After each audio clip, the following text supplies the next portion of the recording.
Naka-quarantine ka ba? At hindi makalabas? Nanunuyo ang iyong mga labi?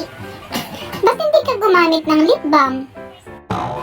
Naubusan ka rin ba ng lip balm?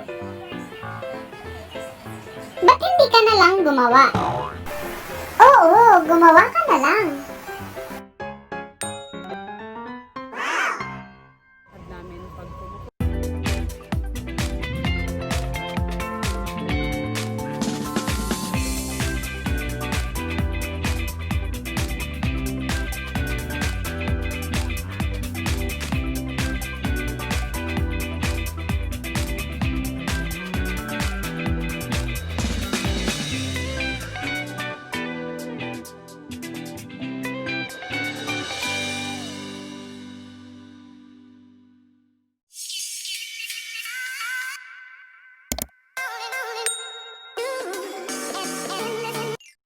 Hello everyone! Welcome back to my channel. This is Abby for Sincerely Abby. In this video, I'll be featuring how to make flavored and tinted lip balm. Kung gusto niyo po palang panoorin yung full tutorial kung paano gumawa ng ating natural, easy and affordable lip balm, panoorin niyo po ito. So yung previous po na aking video ay tungkol sa paggawa ng lip balm gamit ang dalawang components. Yun po yung beeswax at saka yung coconut oil. Fortunately, hindi po pumatok yung flavor, yung lasa nung ginawa kong lip balm sa aking mga anak. So ang gagawin ko po ngayon is gagawa po ako ng flavored lip balm and tinted lip balm naman po para sa akin. So, ano po ba yung mga kakailanganan natin para sa procedure na ito? So, before po kayo gumawa ng kahit anong mga procedures, is i-prepare po muna natin yung ating mga materials para po makapag-save tayo ng time at saka ng effort. Yung mga ingredients din po pala at saka mga steps is ilalagay ko din po dun sa may description box. Kung meron pala kayong mga feedbacks or mga suggestions, I highly encourage you para po isulat doon sa aking comment box below. Highly appreciated po lahat ng mga comments ninyo, yung mga views ninyo para sa aking channel. Sana lagi ko pong ipinagdadasal na meron po kayong matutunan dito sa aking video. So tara, gumawa na tayo ng flavored and tinted lip balm. Para po sa ating gagawin na flavored at saka tinted lip balm, huwag po natin kalimutang mag-prepare ng ating mga container. Pwede po yung mga ganitong container, basta po hindi po siya pasukan ng moist para maiwasan po nating mag-molds yung ating finished product. Pwede rin po tayong gumamit ng mga empty containers ng mga dating lip balm, basta po siguraduhin na malinisan po siya ng mabuti. Meron din po tayo mga mabibili sa mga department stores na mga container. Ito po is, kasya po dito ang 5 ml. So, pwede rin po yung mga ganito para pwede po ninyong lagyan ng label later on. Kung balak nyo naman pong gawin itong business, pwede rin yung pong gamitin. So, ito po yung mga options ninyo para at least makatipid po kayo sa paggawa ng ating lip balm. Para naman po sa ating flavorings, pwede po kayong gumamit ng mga food flavorings katulad ng ganito. Mga strawberry, almonds, vanilla, cinnamon. Or kung chocolate flavor naman po yan is pwede po kayong gumamit ng ating chocolate bar.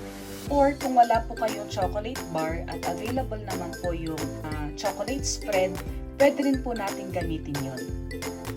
Para naman po sa tinted or paglalagay ng kulay para dun sa ating lip balm, pwede rin po kayong gumamit ng mga food coloring. At meron din po ako napanood doon sa YouTube wherein gumamit po sila ng mga non-toxic crayons, any brand will do, basta non-toxic po siya. Para po pang color doon sa kanilang lip balm. Or pwede rin naman po ninyong gamitin yung mga lipstick na isasama po natin doon sa may lip balm po natin. So, katulad po nito. Ito po paubos na po kaya pwede ko po siyang gamitin pang color doon sa aking lip balm later on. Pwede rin po kayong gumamit ng mga natural colorings katulad ng mga aswete if gusto niyo po yung color orange. So, yung magiging base po natin para dun sa ating lip balm is coconut oil at saka beeswax. Kung wala po pala kayong coconut oil, pwede rin kayong gumamit ng olive oil. At kung wala rin po pala kayong beeswax, pwede rin po ninyong gamitan ng petroleum jelly or yung Vaseline na petroleum jelly. Para sa ating flavored lip balm, gagawa tayo ng strawberry flavor, almond, cinnamon, chocolate flavor. Paborito ko ang coffee, gagawa rin tayo ng coffee vanilla flavor. Sa ating double boiler pala is, pwede niyong gamitan ng pot at saka meron din akong coffee pot. Gusto ko itong coffee pot na to dahil meron po siyang handle at meron siya yung beak para madaling i-pour yung ating melted na formula. So ito yung ginagamit ko para maging double boiler. Pwede rin nyo pong gamitin din ng Pyrex. Ang ayaw ko kasi dito sa may Pyrex is mahirap siyang i-pour, and ito kasi is kailangan mong hawakan, and kung ipo-pour mo is kailangan precise ka para sa pagpo-pour. Pero pwede rin po kung yun yung available sa inyo. Basta mag-ingat lang po dahil mainit po ito pag ginamit po natin. Pwede rin naman ninyong gamitan din kung meron din kayong beaker. Yung beaker, ito kasing beaker ko is masyadong malaki. Kung meron kayong mas maliit na beaker, kasi maliit lang naman po yung ating amount na gagawing lip balm.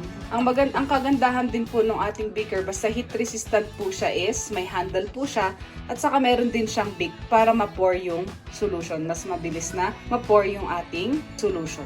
Meron din pala akong na-discover na pwede rin po pala natin gamitin. Itong mga ginagamit natin para sa mga puto at kutsinta, pwede rin po natin gawing double boiler. Basta ilagay lang po natin, ipatong lang po natin dyan, at magme-melt na po yung ating beeswax at saka yung mga ibang components para dun sa lip balm. So para dun sa strawberry flavor na ating lip balm, kailangan natin ng 1 teaspoon ng ating beeswax at saka 2 spoon or 1.5 spoon ng ating coconut oil. Ito makakagawa na tayo kaagad ng 3 na lip balm dun sa mga small containers. Kasi ang every small container contains 5 ml. So itong formulation na ito is makakagawa kaagad ng 3 maliliit na lip balm container. So dito naman po sa ganitong container, 5.5 ml yung mga ganitong container. Kakagawa din kayo ng 3 lip balm. Okay, so ang gagawin ko muna is, tutunawin ko po muna ito dun sa aking double boiler bago ko ilalagay yung aking strawberry flavor. At lalagyan ko na rin po siya ng coloring. So i-melt lang po natin yung formula na yun bago po natin lagyan ng any flavoring.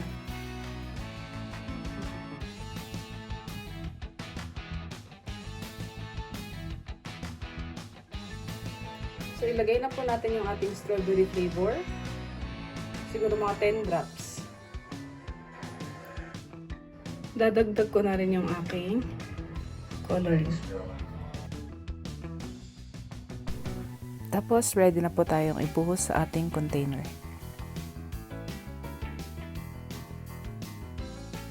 Sa chocolate flavored na lip balm naman natin is i-mix na natin yung beeswax, coconut oil, at saka yung ating chocolate. Hayaan nyo lang pong matunaw.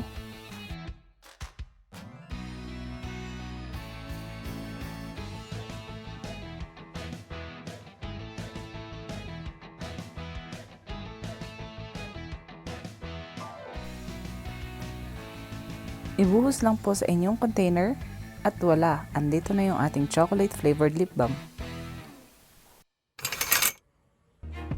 Pagsamasamahin na natin ang coconut oil, beeswax at coffee. Pagkatapos, ilagay na po natin sa ating double boiler.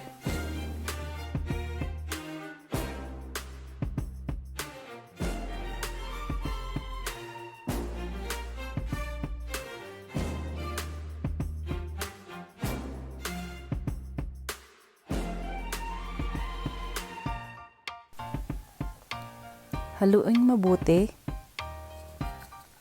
at ilagay sa ating mga containers.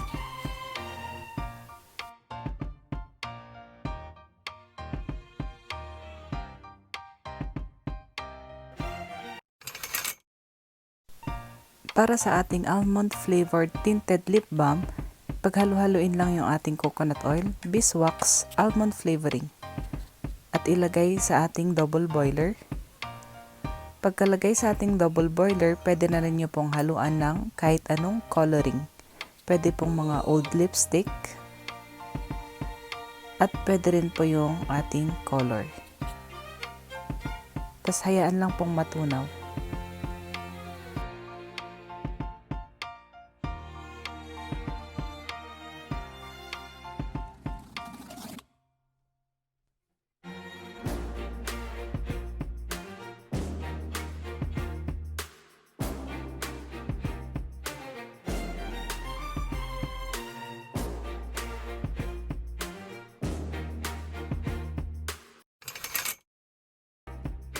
Para naman sa ating cinnamon tinted lip balm, maghalo na kayo ng coconut oil, beeswax at saka kahit anong coloring of your choice.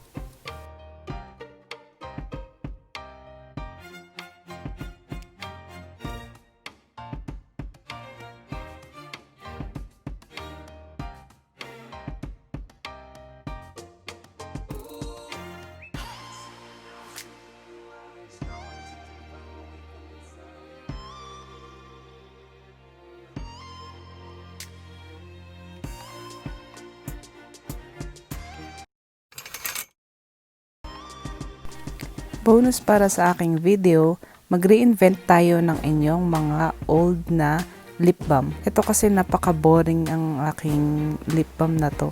Kaya gagawin natin tinted, flavored and tinted lip balm.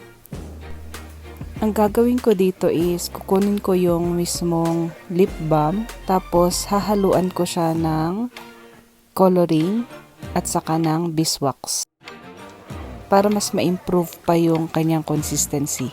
Tapos lalagyan ko siya ng crayons. Tapos ilagay natin ulit sa ating double boiler. Hayaan lang po siyang matunaw at mag-mix. At ibuhos na po natin doon sa ating container. So guys, eto na po yung ating mga lip balm na ginawa. So, itry na natin yung mga lip balm na ginawa po natin. Ito po is yung strawberry flavored. Ang problema ko dito, yung coloring na red, yung food coloring na liquid pala is hindi po siya gagana dito. Hindi siya mag-emulsify with oils at saka dun sa wax. Kaya ang naging problema dito is nag-settle down siya dun sa baba. Flavored strawberry siya, pero sabi ka nga sa inyo, yung red color niya, okay yung sa flavor, pero yung coloring niya, nag-settle down din dun sa bottom ng container. Tapos, gustong-gusto ko yung sa chocolate. Try natin. Yung pangalawa naman po na ginawa ko is yung ating chocolate flavor. So, okay naman po ito. Yung Nutella, yung aking chocolate spread ang ginamit ko dito. Okay lang yung consistency niya. Hindi ganun kalambot at hindi rin ganun katigas. So, tamang-tama lang yung ratio ng ating flavoring, yung chocolate, yung ating beeswax at saka yung coconut oil. Tapos, ito naman po yung aking almond flavor. Almond flavor na naglagay po ako ng coloring. Yung lipstick po at saka yung pink Crayola. So, kaya po lumabas yung ganito niyang color. Yung susunod naman po is cinnamon. Pagdating po dun sa ating mga powdered flavoring, hindi po talaga sila nagdi-dissolve doon sa ating mixture. Kaya maghanap na lang po tayo ng other option. Yung coffee, ang sarap. Coffee talaga yung amoy niya. Po yung coffee flavor. Wala akong coloring na dinagdag kasi inaasahan ko na sana yung coffee niya is mag-emulsify din doon sa beeswax at saka yung coconut oil. Pero unfortunately, hindi po nag-mix yung coffee or hindi na-dissolve yung coffee doon sa dalawang base po natin na yon para doon sa lip balm. So, ito po yung coffee po niya. Lasa po niya mapait. Pero in terms of yung consistency din at saka yung sa mixture, okay na okay naman. Yung next naman po is, nag-reuse po ako nung itong rice extract lip balm. Ito kasi hindi ko na gagamit. Tapos, boring kasi yung color niya, yung plain lang. So, ang ginawa ko dito is, minelt ko ulit siya. Tapos, hinaluan ko po siya ng color at saka ng old lipstick. Kaya naging tinted lip balm na po siya. Saka dinagdagan ko po siya ng konting beeswax para at least naman makuha ko yung consistency na gusto ko. So, i-try na natin.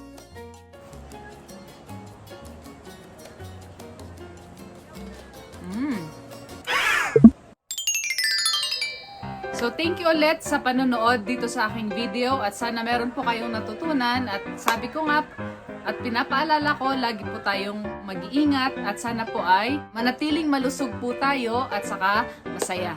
Sa susunod ulit na video, see you! Bye!